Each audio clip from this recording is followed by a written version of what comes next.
Today, I'm not going to tell you to wake up at 5 a.m. I'm not going to tell you to take an ice-cold shower either. And I'm not going to talk about the morning routines of today's successful, extremely rich people. Because the Stoics never talked about morning routines the way we do today. If you go online today, you'll find hundreds of videos about the perfect morning routine. The morning routine of successful people. 5 habits that will change your life. The 5 a.m. Club. As if waking up earlier is a guarantee of becoming a better person. Marcus Aurelius, Seneca, and Epictetus would probably smile and move on, because to them the value of the morning was not that it made you more productive. They cared about the morning because they knew that the way your day begins shapes the rest of it, and that also shapes your tomorrow. For them, the first battle of the day was not with the alarm clock. It was with their own mind, because before your eyes are even fully open, the world already starts asking something from you. Your phone wants your attention. Notifications want your reaction. Social media wants your emotions. The news wants your worries. And other people's expectations want to decide how your day will go. Before most people even finish breakfast, they have already given control of their mind to someone else. The Stoics understood this 2,000 years ago. That is why, for them, the morning was never a productivity hack. It was a training ground for character. In this video, I'm not going to teach you how to wake up earlier. Instead, we'll discover why Marcus Aurelius, Seneca, and Epictetus gave so much importance to the first moments of the morning, and what a morning routine truly meant in their eyes. Because maybe the thing that will change your life is not what time you wake up. It's who you become and what you do in the first few minutes after you wake up. Over the next few minutes, we'll step into the minds of Marcus Aurelius, Seneca, and Epictetus. Not to copy their routines, but to understand the way of thinking that made those routines meaningful. Because habits without a philosophy or a vision behind them are only repeated rituals. And rituals done without understanding the reason behind them rarely change a person's life. Our first stop, one of the most powerful men in history, a Roman emperor, a leader responsible for the lives of millions, a man who commanded armies, sat on the throne of an empire, and ruled one of the strongest states the world had ever seen, Marcus Aurelius. We often imagine him on the battlefield, walking between marble columns, greeting his legions, or looking over his city from a palace balcony.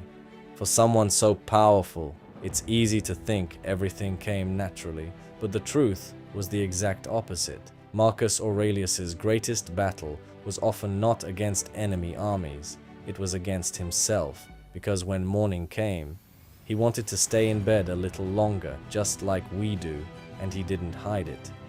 In Meditations, a book that millions of people still read today, he reminded himself every morning, when you have trouble getting out of bed in the morning, tell yourself, I am getting up to do the work of a human being.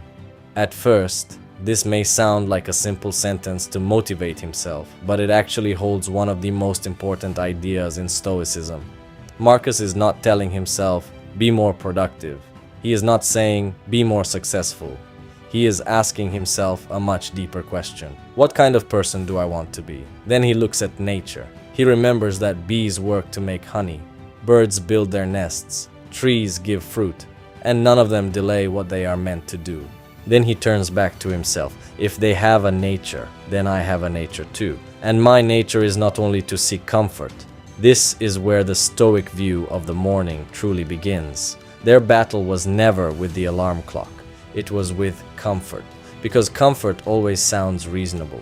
Rest a little longer today. You can start tomorrow. One day won't make any difference. 2,000 years have passed. But that voice has never changed. It has only changed its form. Today it no longer speaks from under your blanket. It speaks through your phone screen. Spend a few minutes on social media. Check that notification. Reply to your emails. Take a quick look at the news. The battle Marcus Aurelius fought every morning is the same battle we fight today, because discipline is not something you win once and keep forever. It is a quiet decision you make again every single morning. But Marcus's morning preparation did not end there. For him, getting out of bed was not even the first real test of the day. The real test was the people he would meet just a few minutes later. And every morning, he prepared his mind for them before they arrived. Marcus Aurelius knew something important. The hardest part of the day was not waking up, it was meeting people. That is why every morning he prepared his mind before they arrived. But how can you prepare your mind for people you haven't even met yet? One of the best answers to that question came from Seneca. According to Seneca, one of the biggest mistakes people make is starting the day without preparing their mind. Because when most of us leave home in the morning, we don't expect someone to treat us badly. We don't expect to be criticized unfairly. We don't expect to be disappointed. And that is exactly why the first unexpected event throws us completely off balance. That is why every morning Seneca quietly reminded himself, "Today I may face ingratitude. I may face pride. I may face greed, anger, and selfishness." The first time you hear this, it may sound negative, but it is actually the opposite. Because Seneca was not expecting a bad day. He was simply accepting human nature as it is. And when something you already expect happens, it can no longer surprise you. If you know a storm is coming, you take your umbrella with you. No one calls that pessimism. That is exactly what Seneca was doing. He was preparing his mind for the storms of the day before they arrived. Because the calm you build in the morning becomes an invisible armor that protects you throughout the day. But Seneca's teaching did not end there, because according to him, people may make you angry, they may insult you, they may look down on you, but after all of that, you still decide how you will feel. And perhaps no one in history explained this idea as powerfully as a former slave did, Epictetus. But the routine Seneca built still faced one final danger, because no matter how prepared you are, people can still make you angry, they can disappoint you, they can treat you unfairly. So what do you do when that moment comes? This is where Epictetus enters the story, a man who was once a slave, but managed to free his mind. One of Epictetus's most powerful teachings was this: it is not events that disturb you, it is your judgments about those events. The first time you hear this, it may not sound realistic, because when someone insults you, it really does hurt. But Epictetus was pointing to something deeper. An insult is only a sound. Criticism is only a few words. The thing that gives them meaning is your own mind. That is why the same event can make one person angry, while another person is not affected at all, because both people experienced the same event, but they did not give it the same meaning. According to Epictetus, true freedom is not being able to control other people. It is being able to control your own mind. And maybe that is why the Stoics gave so much importance to their morning routine. Because the first victory you win in the morning is the victory that decides how the rest of your day will unfold.